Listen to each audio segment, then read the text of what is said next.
Cyclone Yasa has changed very little in intensity since the live update that took place earlier today. It's at 14.7 degrees south, 174.2 degrees east as of 4 a.m. UTC this December the 16th. The system has winds of 160 miles per hour and a pressure of 914 millibars as it heads to the east-southeast at 8 miles per hour, barreling towards Fiji with catastrophic winds and a catastrophic Stage 8 rating on the CDPS scale as well. What goes into that Stage 8? Well, we have wind speed being major to extreme, leaning towards major. Storm size is significant. The overall threat to land as a result is major, and the rainfall potential is significant, bleeding into major a bit, with rainfall over 30 inches or 600 millimeters being possible in some spots throughout Fiji. Again, this is a Stage 8, meaning that catastrophic damage is possible, which is evident by what you're seeing here. I mean, this is just a devastating storm, and again, with the fact that it is relatively large, especially for Fiji, it's going to be able to cover the entire island of Fiji, and also the fact that it has those catastrophic winds, it's going to be able to produce some pretty bad damage. Here are the wind fields. It's not the largest storm in the world, still large enough to significantly impact Fiji, but as you can see, maximum tropical storm force wind field is on the northeastern side with 140 nautical miles out. So this actually isn't too large, but it's still going to be large enough to encompass a vast majority of Fiji. Again, winds at 160 miles per hour and a pressure of 914 millibars, and you can see there just how far those tropical storm force winds can extend.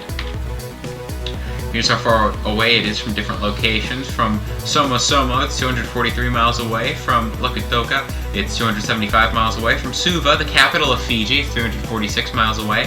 From Savu, it's 348 miles away. And from Natamaki, it's about 370 miles away. You can see the forecast track from RSMC Fiji down there where the watches and warnings are, and you can see there in the orange, the darker orange, that is the gale force wind warning, and in the lighter yellowish orange, that is your gale force wind watch. So that's where places can and likely will get tropical storm force and above wind speeds. Well, again, we've ran with 160 miles per hour for this storm, and here's why. We are running with the JTWC and SAB/TAFB Dvorak estimates at T7.0. SAT is above that, getting around 165 to 175 miles per hour. And then you have the ADT, RAMSAT, and AMSU significantly lower, but when averaging out everything and putting in the proper weights, you get a 160 mile per hour rating. And our own chief hurricane analyst, Evan Williams, agrees with this rating as well. Well, here's our cone for 160 miles an hour, 914 millibars. We're expecting a 140 mile an hour landfall in Fiji. This is devastating. This storm definitely could be stronger when it does get there. This is a conservative forecast in all likelihood, as weakening is expected to begin according to model guidance basically right now, but weakening clearly hasn't began when model guidance anticipated. So really, it's all up in the air. This reminds me a lot of Goni when it comes to the model expectations currently. Will this turn out to be a Goni? Very unlikely. But it is possible that this does make a Category 5 landfall with winds of 160 miles per hour or above. It's a very real possibility, and people in Fiji should be preparing as if that's what's going to happen.